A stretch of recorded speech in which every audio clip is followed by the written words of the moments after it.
স্বামী স্ত্রী এক ছাদের নিচে তাকে সত্য, একই বেটে শুই তাও সত্য, কিন্তু কারো সাথে কারো দিলের কোনো মিল নাই, দিলের কোনো মিল নাই।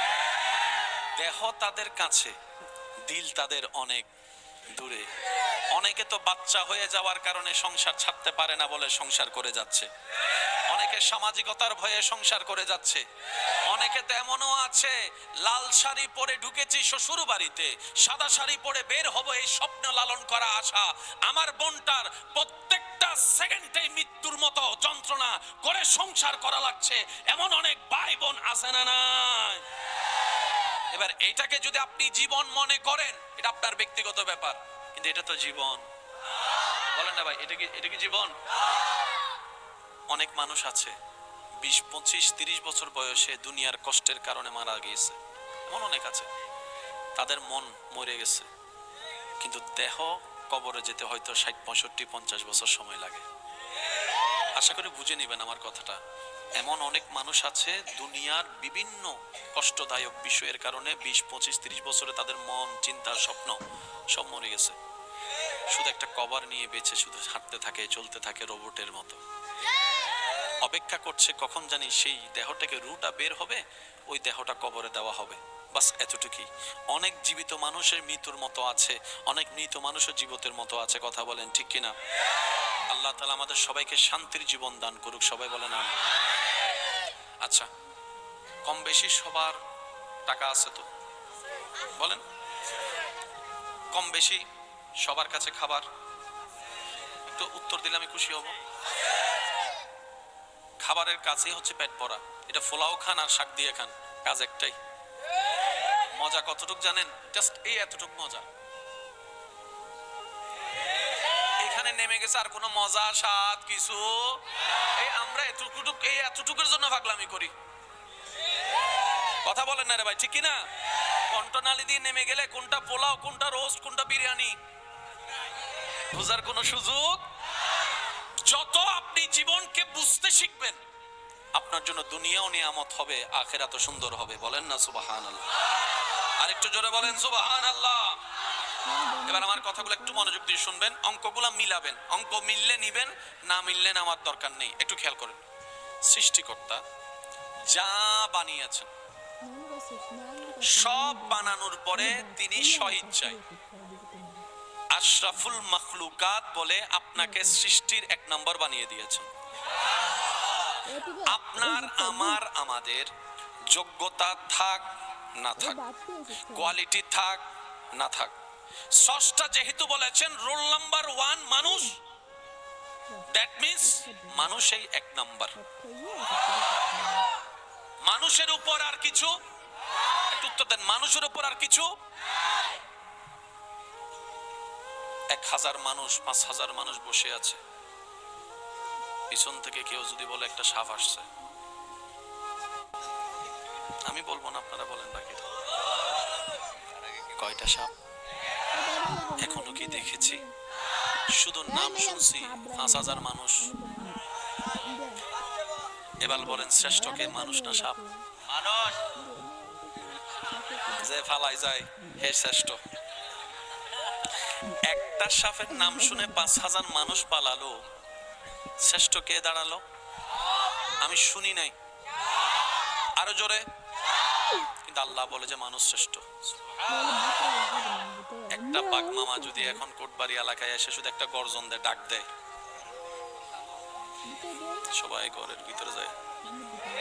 কোন রকম যদি জামাই বাইরে থাকে, বউ ভিতরে থাকে, বউ বাইরে থাকে, জামাই ভিতরে থাকে, ও মাই ডার্লিং ওপেন দা ডোর, কয় যা।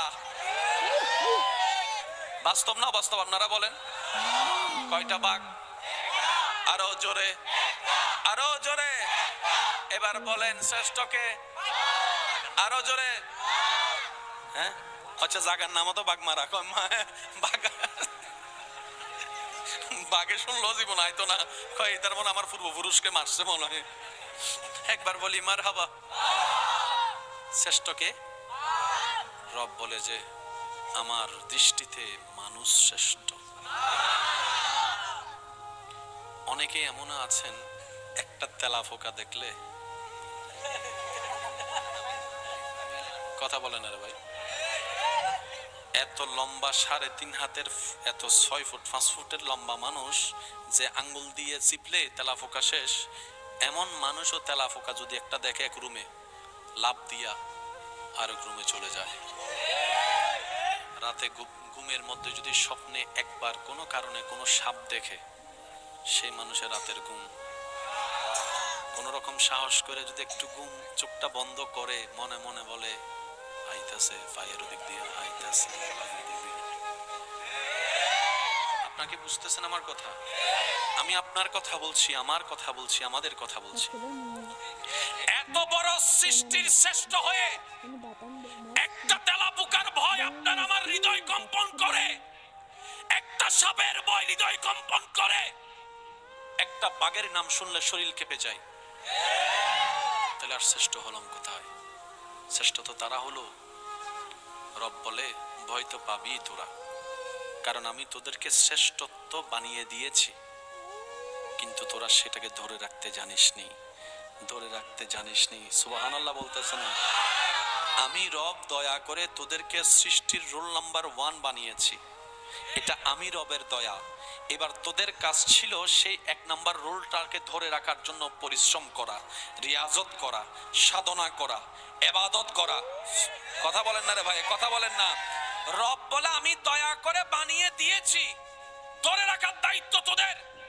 আল্লাহ এত বড় দেহ নিয়ে তেলাপোকাকে ভয় পাই তো পাই কেন?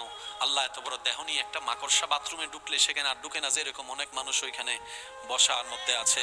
একটা মাকড়সা তো মানুষ খেতে পারে না, একটা তেলাপোকা তো মানুষ খেতে পারে না। এই ভয়টা আসে কোন জায়গা থেকে?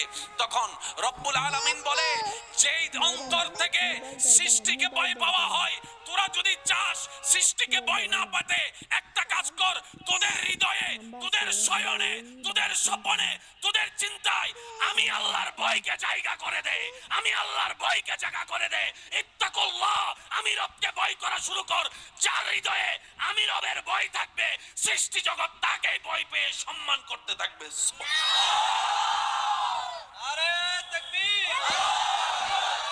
রিসালাত, হাদিসের আলো, হাদিসের আলো। আওয়াজ একবার বলেন মারহাবা। তেলাপোকাকে ভয় পাই কি পাই না? কারণ আমাদের হৃদয়ে যেই পরিমাণ রবের ভয় থাকা দরকার আমরা রাখতে। এবার বলেন দোষ আল্লাহর না, তাহলে দোষ নবীর, তাহলে দোষ কোরআনের না, তাহলে দোষ ইসলামের। এবার আওয়াজ দিয়ে বলেন তো দোষটা জানি কাদের? মাশাআল্লাহ, এতক্ষণ পরে লাইনে আসছে। আওয়াজ দিয়ে বলেন দোষ কাদের? আরো জোরে, আমি সবার আওয়াজ শুনি না। আওয়াজ দিয়ে বলেন দোষ কাদের? কমতি কাদের? ভুল কাদের? ব্যর্থতা কাদের? আর আমাদের অভ্যাস হচ্ছে নিজের দোষটা সবসময় অন্যের কাঁধের উপর ছড়াই দেওয়া। এই অভ্যাস আমাদের নাই। আমরা অনেকেই বলি, শুনি অনেক, পরিবর্তন হয় না কেন? আছেন একটা কথা ভাইয়া, এখান দিয়ে যতদিন শুনবেন পরিবর্তনের কিচ্ছু আসবে না। যেদিন এখান থেকে শোনা শুরু করবেন, অল্প কথাও আপনার পরিবর্তন চলে আসবে। এবার নিজেকে প্রশ্ন করি, এই কান দিয়ে শুনেছি কতটুক, এই কান দিয়ে শুনেছি কতটুক। অঙ্ক যখন মিলাবেন রেজাল্ট আপনার হাতেই চলে আসবে। তখন দোষটা অন্যের দিকে আঙ্গুল দেওয়ার আগে আপনার নজরটা একটা আঙ্গুল দিকে না গিয়ে তখন দেখবেন বাকি 3টা আঙ্গুল আপনার দিকে ফিরে আছে, বাকি 3টা আঙ্গুল আপনার দিকে ফিরে আছে। রব বলে অন্যকে সাবধান করার আগে, আঙ্গুল তোলার আগে বাকি 3টা আঙ্গুল দেখো। তুমি একটা আঙ্গুল দিয়ে অন্যকে সাবধান করছো, আমি রব কুদরতি ভাবে 3টা আঙ্গুল তোমার দিয়ে করে তোমাকে দ্বিতীয়বার 3বার করে সাবধান করছি, তুমি আগে সাবধান হও। এবার বলেন দোষ কার? আজকে শুধু এটাই কইবেন দোষ কার। এবার আমার কইবেন দোষ কার। এবার বজরকম দোষ কার? সংসারে অশান্তি দোষ কার? পড়ালেখার মধ্যে অশান্তি দোষ কার? এলাকার অশান্তি দোষ কার? আরো জোরে বলেন না। পারিবারিক অশান্তি দোষ কার? প্রত্যেকটা স্বামী স্ত্রী যদি বলে যে দোষ আমার, জামিলা সেখানেই শেষ। যারা বিয়ে করছে তারা একটু আওয়াজ দেয় না, আর যারা বিয়ে করে না তারা কয় হুজুর ঠিক আছে। বিয়া তারা কইলাম ভাই আপনি এনে বিয়ে করছেন, আপনি এনে কইবেন, কয় আপনার কথায় আমি পাগল হইয়া ঠিক কইয়া তারপর ঘরে যাইয়া বাত্তেই বন্ধ হইতো, পাগল হইছি আমি। একবার বলেন মারহাবা। যাদের এই জগতে একটু শান্তি পাওয়ার ইচ্ছা আছে, আজকের আলোচনা তাদের জন্য। সুবহানাল্লাহ। কম বেশি দুনিয়াতে চলার মতো, প্লিজ, কম বেশি দুনিয়াতে চলার মতো সবার কম বেশি সবকিছু আছে তো, কারো কম কারো বেশি। কেউ হয়তো প্রাডো গাড়ি দিয়ে যাচ্ছে যে জায়গায়, আপনি সেখানে হয়তো মোটরসাইকেল দিয়ে যাচ্ছেন, রাস্তা তো একই, জায়গা তো একই। কম বেশি টাকা বলেন না, কম বেশি সবার টাকা, কম বেশি যাতায়াতের গাড়ি, কম বেশি মাথার উপর ছাদ, কম বেশি পরিবারের সদস্য, কম বেশি চাকরি ব্যবসা বিদেশি, কম বেশি গাড়ি, কম বেশি মোবাইল। শান্তি শুনি নাই। শান্তি, যেদিকে হাত দিব সেদিকে আওয়াজ দিবেন, শান্তি শান্তি শান্তি শান্তি শান্তি শান্তি সব আছে। এবার বলেন তাইলে আছে কি? কিছু নাই বলেন না, তাইলে পাইলেন কি? কিছু আসেনি। এই জায়গায় যদি আমরা কাজ না করি, বিষ খাওয়াইন্য মানুষ এমনি বাইরে যাব, ফাঁসি খাওয়াইন্য মানুষ বাইরে যাব, এগুলো এমনি বাড়ে না। এটা বাড়ার পিছনে আপনার দোষ আমার দোষ আছে, এসব কথা বলে না। ঘরের ছেলে একটা পাস করলে আত্মীয় স্বজনের তেমন ফোন পাওয়া যায় না। কোন একটা ছেলে যদি পরীক্ষা একটা সাবজেক্ট খারাপ করে, কবর থেকে উঠতে হইলে আত্মীয় স্বজন ফোন করে জিজ্ঞেস করে। চাকরি যতদিন পাই নাই হাজার কথা শুনাইছে, কোন রকম ছেলেটা চাকরি পাইছে, এটা কোনো চাকরি হইল নি, এটা কোনো বেতন হইল নি, এটা কোনো কাজ হইল নি। বিয়ে না করলেও দোষ, বিয়ে করলেও দোষ। বিয়ে না করলে কয় শরীরে সমস্যা, বিয়ে করলে কয় মা বাবারা ছাড়িয়ে দিছে, এটা কেমন ফোলা। তো মানুষটা যাবে কোথায়, নিঃশ্বাসটা নিবে কোথায়? আমি আজকে এই বিষয়গুলো একটু টাচ দেওয়ার চেষ্টা করবো, যদি আপনারা অনুমতি দেন। পিছনের ভাইদের আমি শুনি নাই, একটু হাত তুলে দেখানো যাবে? অনুমতি আছে? অনেকে হাত তুলে নাই, অনেকে হাত তুলে নাই। অনুমতি আছে? অনুমতি আছে?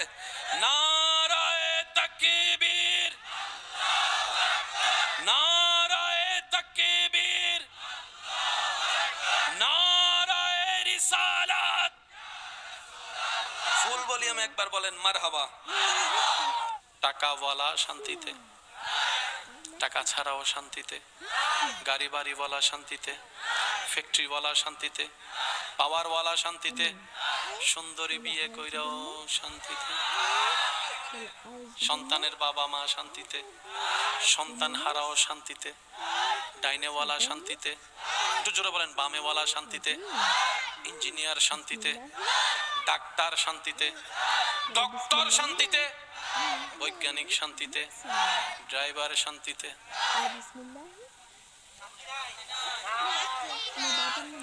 যারা যারা একমত তারা তারা আওয়াজ দেন শান্তি। একজন ব্যক্তি সে শান্তির খুঁজে, বাংলাদেশে কোটি টাকার মালিক, সে বিভিন্ন দেশ ভ্রমণ করতে শুরু করে। মালদ্বীপ গেল, সিঙ্গাপুর গেল, অস্ট্রেলিয়া গেল, নিউ ইয়র্ক গেল, আমেরিকা, সব জায়গায় ঘোরার পরে দেখে একদিন দুই দিন ভালো লাগার পরে তৃতীয় দিন আর জায়গাটাও ভালো লাগে না। এক জায়গা বারবার দেখতেও ইচ্ছা করে না, এক তরকারি বারবার খাইতে ইচ্ছা, জোরে বলেন না, জোরে বলেন না, এক জিনিস বারবার পাইতে ইচ্ছা। সে সারা বিশ্ব ভ্রমণ করলো একটু শান্তির আশায়, অনেক কিছু দিল, এটা শান্তি হয় না। সারা বিশ্ব ভ্রমণ শেষ করে ব্যর্থতার মালা গলায় ঝুলিয়ে নিজের ঘরে আসলো গ্রামের বাড়িতে।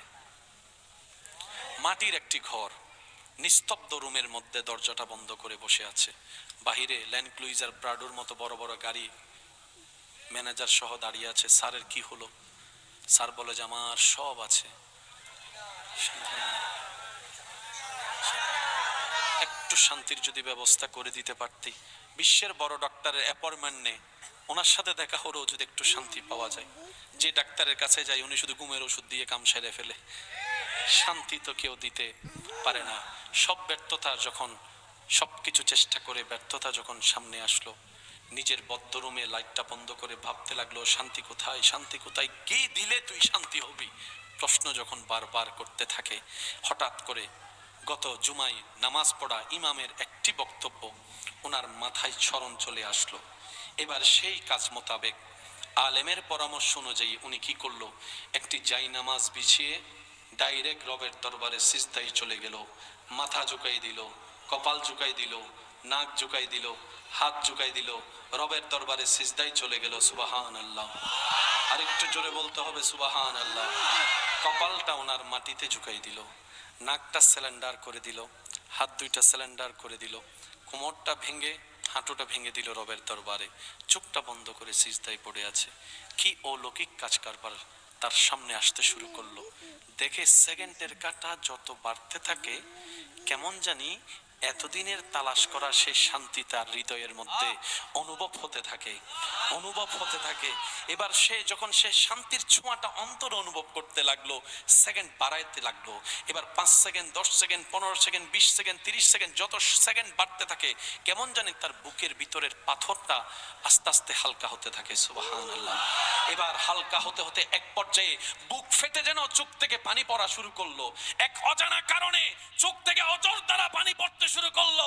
এবার সে বুঝতে পারে যে শান্তির তালাশে সারা বিশ্ব ভ্রমণ করেছে, সে শান্তি সে কোথাও পায় নাই। নিজের গ্রামের বাড়িতে, মাটির ঘরে, বদ্ধ রুমে, যাই নামাজের উপরে, যাই নামাজের উপরে। সুবহানাল্লাহ, যাই নামাজের উপরে। এবার সে দিলকে প্রশ্ন করে, এত কিছু দিলাম, শান্তি তো হলি না। মাথা ঝুঁকাই দিলাম, তুই শান্তি? দিল উত্তর দেয়, যিনি আমাকে বানিয়েছেন, আলা বিজিক্রিল্লাহে তাতমাইন্নুল কুলুব, আমাকে হাজার কিছু দাও, আমি দিল শান্তি হব না। আমাকে যিনি বানিয়েছেন ওই রবের নাম জিকির স্মরণে আমি অন্তরকে শান্তি করতে পারে। সুবহানাল্লাহ। আমার ভাইদের কাছে, যাদের ভিতরে আলো দেখতে চান, সিজদা দেন। যাদের স্বামী স্ত্রীর মহব্বত শয়তানের স্পর্শ মুক্ত রাখতে চান, সিজদা দেন। যাদের বড় ভাই হিসেবে সম্মান পাওয়ার স্বপ্ন, ছোট ভাই হিসেবে স্নেহ পাওয়ার আশা, সিজদা দেন। যাদের রিজিকে বরকত চান, সিজদা দেন। যাদের জ্ঞানে বরকত চান, সিজদা দেন। যাদের সুস্থতার নিয়ামত পেতে চান, সিজদা দেন। যাদের মনের আশা, নেক আশা পূরণ করতে চান, সিজদা দেন। এক কথায়, অশান্ত অন্তরকে শান্তি যাদের করার ইচ্ছা, 5 ওয়াক্তে আল্লাহর ডাকে সাড়া দিয়ে আপন আপন জায়গায় রবের দরবারে সিজদা দেন। সুযোগ পেলে নিস্তব্ধ চতুর্দিকে সবাইকে ঘুমাই রেখে তাহাজ্জুদের নামাজে সিজদা দেন। আর যারা বলেন যে আমার জান্নাত পাইয়া গেছি, আপনি না দিলেও চলবো। বুঝেন না মানে আমার কথাটা? কেউ যদি বলে যে আমার শান্তি পাইয়া গেছি, তাহলে আপনি আর কি লেগে দিবেন? আপনি যদি জান্নাত পাইয়া যান, আপনার দিয়া কিত্তু। আমরা যারা এখনো জান্নাত পাই নাই, এসব কথা বলে না। আমরা এখনো যারা জান্নাত পাই নাই, আমরা কি দিব? রবের দরবারে কি দিব? আর আপনি যদি জান্নাতের সার্টিফিকেট পাইয়া যান, না দিলেও চলবো। আপনি যাওয়ার সময় আমগর একটু সুপারিশ করে লই যাবেন। আর তো কিছু বলার আছে? বলেন না, আর কিছু বলা আছে? আল্লাহ, ও গো আল্লাহ, ক্ষমা করে দাও, মাফ করে দাও। আমি সবার মুখে শুনতে চাচ্ছি, আল্লাহ, ও গো আল্লাহ, ক্ষমা করে দাও। জীবন মোদের যতদিন থাকিবে, সুপথে চালাও, মাফ করে দাও। দিলের গভীর থেকে আল্লাহকে ডাক দেন, আল্লাহ,